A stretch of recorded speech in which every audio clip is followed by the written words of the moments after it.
That fresh morning. That fresh morning. On parle de vol à la tire, c'est ça? Oui, on parle de vol à la tire et de braquage. Donc si vous avez regardé les informations hier, vous avez certainement dû voir ce reportage que l'on va vous mettre maintenant. Et on sait aussi qu'il y a quelque temps qu'on a parlé de cette question de braquage qui faisait notamment référence à cette vidéo qui s'est déroulée non loin de la démocratie où bien sûr il y avait des jeunes qui avaient soutiré le sac d'une dame qui était dans un véhicule immobilisé dans un embouteillage. Donc faisons suite donc à cette action ou à cette histoire. Il y a eu le reportage d'hier que d'ailleurs on va regarder maintenant et on va revenir juste après. Enfin là je ne vais plus. Les auditeurs, ceux qui ont la radio vont écouter et ceux qui sont sur Facebook vont regarder avec nous. La montée de la cité de la démocratie. Une dame y avait perdu son sac. Le cerveau, la bande explique le scénario. On était au carrefour de la démocratie. J'ai vu une voiture passer dans l'embouteillage. J'ai vu un sac dans une voiture. J'ai contourné la voiture, j'ai pris le sac. Adam, on était plusieurs. Eux, par contre, c'est un braquage à main armée au quartier Okala, dans le nord de Libreville. Les malfrats, dont ces deux complices mis aux arrêts, se sont introduits dans le domicile d'une dame. Et à l'aide d'un revolver sans munition, ils ont réussi à influencer la famille et à emporter des bijoux et une somme équivalente à 130 000 francs CFA. Il n'y a pas eu de riposte, on est entré, la famille n'a pas riposté, on les a séquestrés, on a pris de l'argent, des bijoux, téléphone. Et lui par contre, c'est un solitaire opérant toujours dans la zone d'Okala. Il est appréhendé pour vol aggravé.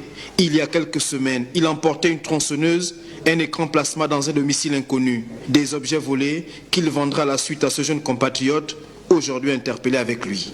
Jusqu'à la barrière, j'ai pris la machine à la terrasse et la télévision. J'ai ouvert la vitrine, j'ai pris juste la télévision et je suis sorti avec. Une série d'affaires dont les arrestations étaient le fruit d'un travail minutieux de la police d'investigation judiciaire.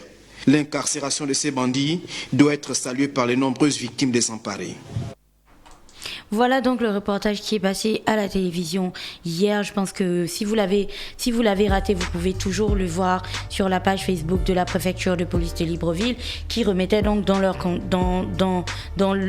contexte les faits qui se sont déroulés il y a quelques jours et puis la vidéo qu'on a bien sûr pu voir, qu'on a pu tous voir sur les réseaux sociaux où bien sûr ces jeunes dépouillaient une dame et tout de son sac dans un véhicule. Alors même si on a tous vu cette vidéo et qu'on a semblé, je dis bien semblé, et je vais expliquer pourquoi je dis semblé, et qu'on a tous semblé choqués, en réalité, cette situation n'avait rien d'une situation extraordinaire. C'est pour ça que je disais semblé. Parce qu'en réalité, à Libreville, nous connaissons tous au moins une personne qui a été agressée, soit volée simplement, ou littéralement agressée et blessée, poignardée ou ainsi de suite. Et on connaît tous quelqu'un qui connaît peut-être une personne qui a perdu la vie des suites d'un braquage, ou alors quelqu'un qui s'est fait cambrioler.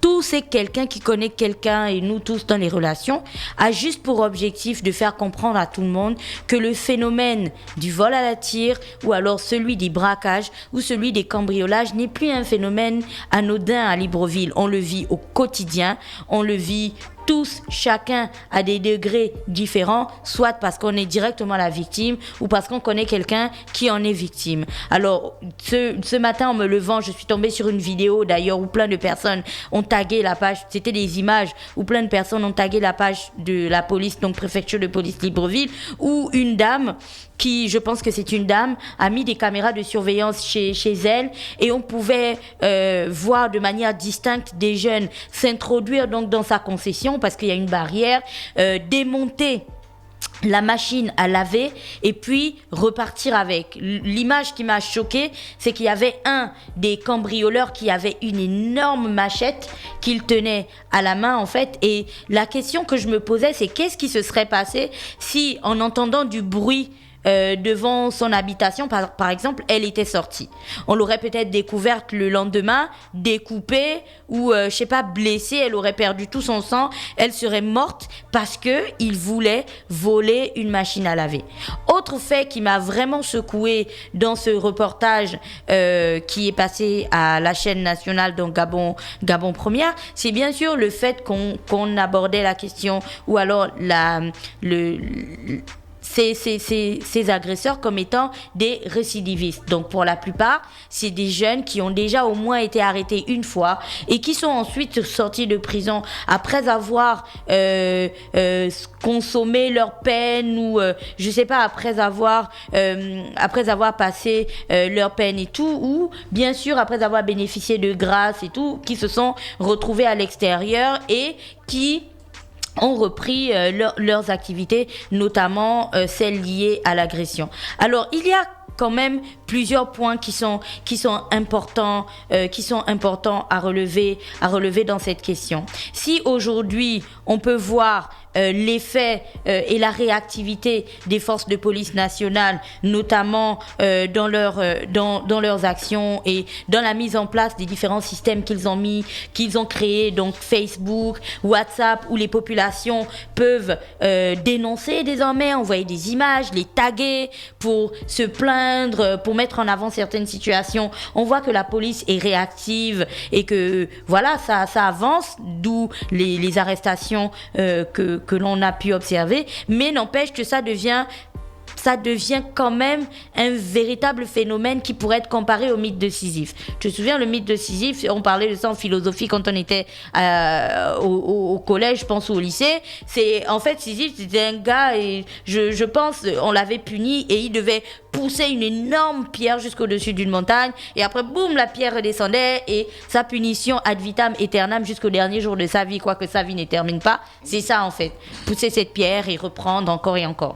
Donc, malgré la bonne volonté des forces de police nationales, malgré le travail minutieux, c'est ce qui était dit dans le reportage des forces de police nationales, il n'en demeure pas moins que ce n'est qu'un maillon de la chaîne qui ne peut pas arriver à l'éradication totale du phénomène. Je parle de quoi exactement?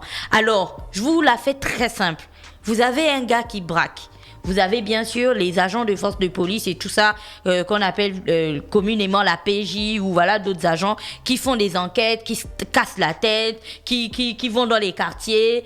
Parfois, c'est vrai qu'on crie sur eux tout le temps, mais avec très très peu de moyens souvent, qui vont dans les quartiers, qui arrêtent, qui font quand même des enquêtes, qui arrêtent les gars, qui les emmènent. Et on est bien d'accord que c'est pas la police qui juge les gens, par exemple. Donc après, ces jeunes-là, ils vont passer devant un juge, ils vont aller au tribunal et ainsi de suite. Là-bas, il y aura peut-être une issue où, je sais pas, il y a des personnes qui parfois écopent de petites peines. Il y en a pour qui, bien sûr, il faut attendre d'abord avant que le jugement ne se fasse et ainsi de suite. Bref, quand on arrive au troisième niveau, donc celui du tribunal et des juges, donc en ce qui concerne les magistrats, là aussi, il faut que chacune des personnes qui se trouvent, donc chacun de ces magistrats qui se trouvent face à ces délinquants, prenne ses responsabilités et que la sanction soit exemplaire pour que les autres ne la refassent pas. Mais en suivant les petits trucs, 2 ans, 3 ans, on ne résout pas du tout le problème. Après, on va arriver à la 4e étape. Supposons, le gars, il est envoyé en tôle et tout ça, et puis voilà, il va passer 2-3 ans, ou je sais pas, après il ressort. Quoique la tôle, la dernière fois, on avait une discussion, toi et moi, où on se demandait comment le parano de l'Éternel, qui est devenu désormais chrétien et tout ça, qui a dit qu'il arrête ce genre de choses, comment le parano de l'Éternel se trouvait dans les geôles de la prison, il pouvait faire des vidéos pour bien sûr présenter l'ensemble de ses potes et tout criminels en disant « Ouais les gars, on est ici, ouais c'est chaud, machin », on dirait qu'ils étaient dans un groove. Donc, quand on arrive à la 4e étape, qui est celle de la prison, il faut aussi qu'elle serve d'exemple, pas qu'elle serve de lieu où les gens, où ils font des vidéos, où ils se lâchent.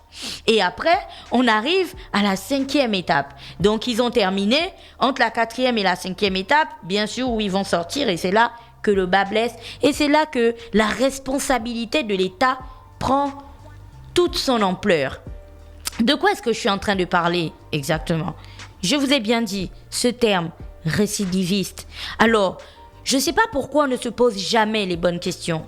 Les braqueurs de maintenant sont des récidivistes. Ce qui sous-entend que le fait de les avoir envoyés en prison n'a pas du tout réglé le problème. C'est qu'en fait, il y a un endroit où on a failli. Il y a un niveau là où c'est pas passé du tout. Et le niveau en question, c'est lequel? C'est ce que les whites et les gens ont appelé chez eux, mieux je dis ça comme ça, c'est ce qu'ils ont appelé le travail de réinsertion des jeunes. Parfois, ils ont 15, ils ont 20, ils ont 21 ans ou 22 ans, ou parfois ils en ont même moins, ils peuvent avoir 14 ans. Alors, lorsque ces jeunes-là sont envoyés en prison et qu'ils ressortent de la prison et qu'ils sont mis de côté par leur famille, par exemple, parce que c'est des criminels, parce qu'ils poignardent les gens, parce qu'ils volent des sacs, et ainsi de suite, quand ils ressortent de prison et qu'ils se retrouvent dans cette même société, où déjà avant, je n'excuse rien, mais vraiment rien du tout. Je dis que c'est une chaîne et que chacun doit aujourd'hui regarder le problème à son niveau et essayer de trouver une solution d'ensemble et pas des petites solutions genre sur le côté comme ça, voilà. Lorsqu'ils ressortent, qu'est-ce qui se passe? Ils repartent vers leurs anciens amours parce que c'est là-bas qu'ils trouvaient des trucs, c'est là-bas qu'ils trouvaient de l'argent et ainsi de suite. Par contre, si on avait pris et si on prend ce problème à bras-le-corps et qu'on le prend de manière sérieuse et qu'on le prenne dans son ensemble, on va se poser en se disant que quand ces jeunes-là sont envoyés en prison, qu'est-ce qu'on doit leur enseigner? On doit leur enseigner que l'action qu'ils ont posée n'est pas bien du tout, mais surtout leur proposer une alternative. Quand ils sortent de prison, on peut les envoyer dans des plantations de façon on a besoin que le programme Graines soit dynamisé. On peut les envoyer je sais pas où, mais il faut trouver des choses pour sortir ces jeunes-là de ce cycle. Parce qu'aujourd'hui à Libreville, il n'y a plus un seul quartier, et je pèse mes mots, il n'y a plus un seul quartier qui est épargné de cambriolage, de braquage ou d'agression. Peu importe l'endroit où vous vous trouvez, vous pouvez même juste sortir la poubelle de chez vous et quelqu'un vous poignardera quand même parce qu'il pensera que vous avez votre téléphone ou vous avez de l'argent. Vous pouvez même juste sortir de chez vous et aller acheter du pain et on va vous poignarder. Et plus grave encore, vous pouvez juste envoyer votre enfant à l'école et même en étant à l'école, on peut le poignarder. Je n'ai pas besoin de vous faire un dessin. On a tous vu ce qui se passait. Alors dans ça, on doit se poser les bonnes questions. Pourquoi ce phénomène ne diminue pas? Malgré bien sûr les arrestations de la police. Parce que on a toujours des reportages à la télévision où la police va te montrer qu'on a arrêté le criminel X, le criminel Y. En 2018, les gars qui avaient agressé des gens à plein ciel où ils s'allongeaient sur le sol. On les avait bien arrêtés. Mais comment, en 2018, on les arrête? En 2020, on a un phénomène pratiquement similaire. C'est que les jeunes, ils se disent, et pratiquement similaire, mais tu as l'impression que ça gonfle. Parce que, en plus, ils rajoutent encore beaucoup d'orgueil et beaucoup de stamina à l'intérieur, où ils font même déjà des vidéos pour dire, ouais, moi j'ai braqué et tout ça. Qu'on fait vidéo du parano de l'Éternel avant sa conversion dans les choses du Christ, tu vois, où il avait cette expression, j'ai tué quelqu'un et tout ça, nous on tue quelqu'un et tout. Et vous vous rendez compte que on est arrivé à un niveau où aujourd'hui, ils n'ont pas peur. Ils n'ont pas peur du tout, puisqu'ils arrivent à faire des vidéos à visage découvert sur les réseaux sociaux. Alors, l'État doit se poser des bonnes questions, parce que les citoyens, à l'heure actuelle, personne ne se sent rassuré. Je t'ai parlé de cette dame qui a des photos des cambrioleurs qui sont rentrés chez elle. C'est que tu peux être en train de dormir, pour peu que tu n'aies pas en fait des mesures de sécurité drastiques, tu peux te retrouver avec quelqu'un dans ton salon. On connaît tous, toi et moi, on connaît notre ami Christian qui s'est retrouvé avec des cambrioleurs chez lui, qui avait déménagé déjà une partie de ses affaires.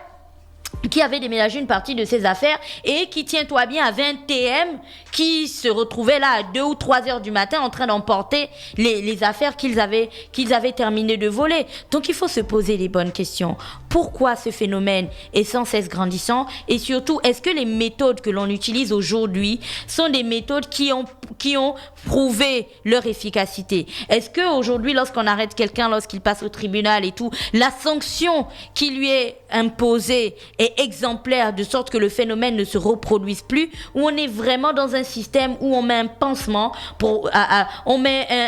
tu sais, les petits patchs là, voilà, on met un sparadrap à quelqu'un qui a une blessure ouvert, tu vois, tu viens d'avoir une opération à cœur ouvert et puis on te met un sparadrap et on te dit que ça va aller. Est-ce qu'on est dans cette situation-là? Donc, si on n'est pas dans cette situation, au lieu de finir le français, tu vois, toujours montrer qu'on résout un problème, mais en vérité, on ne le résout pas, je pense qu'il devrait avoir une véritable réunion, tu vois, quand il y a un problème grave dans un pays, là, où il y a toutes les parties prenantes qui sont assises et qui se disent que bon, là, on va régler ça. Et d'ailleurs, tu te souviens, on faisait des grandes opérations, souvent les Nguéné, les je ne sais pas quoi, pour libérer la ville ou le pays lorsqu'on avait un souci, on avait découvert des armes, des trucs, allez, grande opération militaire et policière, et puis boum, en 2, 4, 6, bam, on a réglé le problème. Donc c'est qu'en réalité, si on a envie de régler la question des délinquants, des braqueurs et autres, en 2, 4, 6, on peut trouver la manière de régler et d'arrêter ces délinquants et ainsi de suite. Ensuite, il faudra penser à ce qu'on va faire de ces délinquants. On peut tous les entasser à la prison centrale de Libreville. Quand ils ressortiront, s'ils n'ont pas d'alternative, ils reprendront la même chose, parfois même avec plus de virulence et puis plus de dangerosité avec encore. Véhémence. Voilà. Avec véhémence, avec plus de dangerosité que quand il l'était, qu'avant qu'il ne rentre en prison. Donc voilà, c'était ça la thématique du jour et j'espère que qu'il y aura quelqu'un qui l'écoutera. Merci Gina qui est avec nous ce matin sur les 104.5 Urban FM, la station urbaine dans Luda Fresh Morning, le réveil matinal le plus haut de la capitale sur la radio, le plus haut de la capitale. Stop Fresh Morning.